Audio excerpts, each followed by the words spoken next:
I want to talk about the best backcourt in the country. No, I'm not talking about the Michigan State Spartans. Sorry. And I'm not saying that just to clickbait. I think there is a better backcourt card. It's USC's backcourt. Isaiah Collier, my once beloved recruit. Shout out Davey Scoops.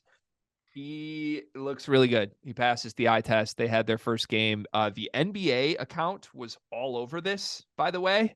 I don't know how much you saw that, but like just the official NBA Twitter account was like covering this game for some reason. Yeah, well, the game was on the NBA app.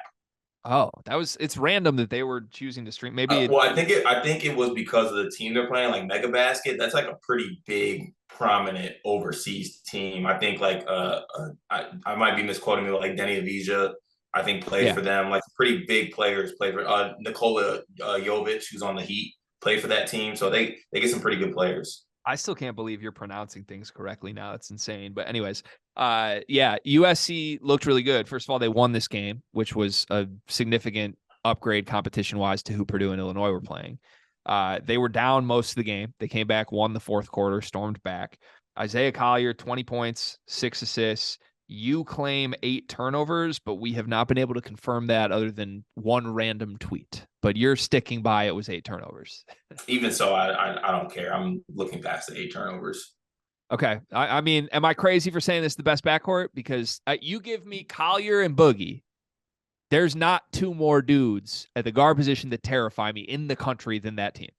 Greg, you get me, but you know I'm Boogie Ellis Stan. Okay. The kid's name is Boogie Ellis, for God's sakes.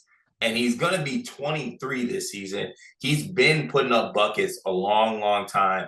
And what like better storyline would it be before USC leaves the Pac-12? This team comes out of nowhere. They rally around the fact that Bronny might not play this year, and they just, they just ride the guards all the way through. Like last season, it was USC riding Drew Peterson and Boogie Ellis, which worked extremely well until Drew Peterson had a back injury.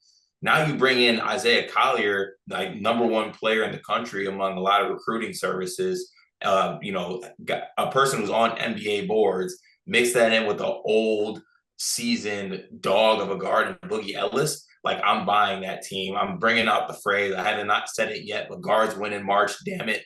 And that's a really good backcourt, and that's going to get them places. And honestly, it does suck to me, and it's good to see that Bronny is okay. But him in the fold with this team would be so much fun. They really would be. And maybe he does come back, and maybe he is able to come back this year and play. Who knows? But I would be even more excited to watch Bronny on this team fitting in with a really good backcourt.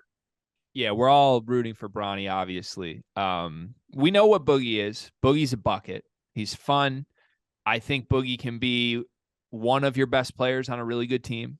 He's got to prove he can do that on like a winning team, like a championship team, but he's been the centerpiece of a good USC team already. Why I like this mix is because I think Isaiah Collier lets Boogie focus on what Boogie's good at. Scoring. Yeah, like with Collier in the fold, Boogie just needs to go get his 20 every night and guard a little bit.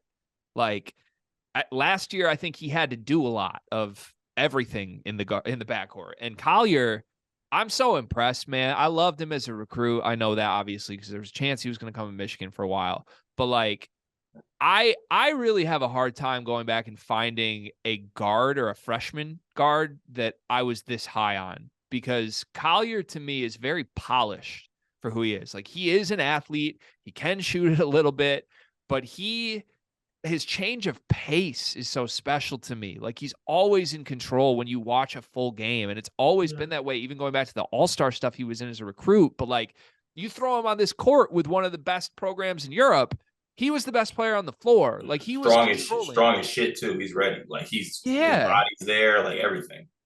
Like his first bucket was like a tough Euro through traffic and took contact and hung in the air and the touch. Like I don't know how this kid isn't a star in college. And I think it's obvious he is. I think it's obvious he's a one and done. He's going to be an NBA great player. But like, I'm going back through the years, like who have been the last like freshman guards that were more than just like, oh, that's an exciting, fun freshman. Like you probably go back to like the De'Aaron Fox, Lonzo Ball year where those 2 guys were like, Fultz was in that class too. But those two guys were like the centerpiece of like, we think this team could win the championship, right? Oh, And yeah. it's because of Fox and Lonzo and a couple guys. Like, those are the vibes I get from Isaiah Collier right now. Is like, this dude is gonna be on a winning team because this dude, it's impossible for this dude to lose games. He's that good. Like, no, I'm 100% in on it, and I go back to last year what I said too about Boogie when we were talking about like tournament preview stuff, and this was even before we knew Michigan State drew USC. Like I think we had some segment where we were talking about players that could have a tournament, like a Kemba-like tournament run. I ain't saying that Boogie is Kemba, but there is a world where Boogie Ellis has like a 6 or 5 game run where he just goes absolutely nuclear and finds his way into a Final Four. Like that there's a world where that could happen. He has that ability to be explosive. And then you match that up with a guy like Isaiah Collier. I mean, that's a special backcourt. Obviously, we got to see how the other pieces around them go, but that backcourt is damn near good enough to win them and get them a lot of places. if Boogie's Kemba, who's Collier in this dream world? Like where it works perfectly and they make the magical March run. Like, who's Collier? I don't want to disrespect them, but like Jeremy Lamb. Oh, that's crazy. He's a point guard. Well, like, I mean, I meant like out. You can go outside of UConn. Like, I'm just. I thought you were talking about literally on Kemba's team. No. I'm trying to frame this of like, they got March Kemba and they got somebody from somewhere else. Well, my comp for him has always been Emmanuel Mudiay. Who I think would have looked like Collier. Collier went to if Mudiay went to college. I think that's the kind of player he would have been. Yeah, I don't love that. I don't know why I don't love that, but I don't love that. Well, who are you looking at here? I don't know. I don't have a good one. I'm really struggling to come up with a college player that was this polished as a guard. Like even Fox, like I keep going back to Fox, just impact wise, they don't play anything alike. But like Fox was like eye popping, but he still never felt like, I don't know, like he wasn't in complete control of the game. Like he was just kind of asserting his will physically. Like Collier, the way he processes things is like, oh, the game is played on his terms. We're speaking Collier's language for 40 minutes today. And that's crazy to me. A kid that young is already doing that.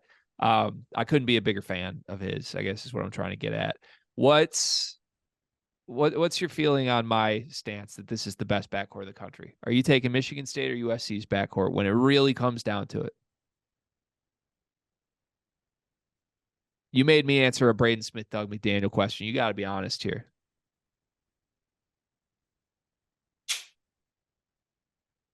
I'm taking USC's backcourt. Okay.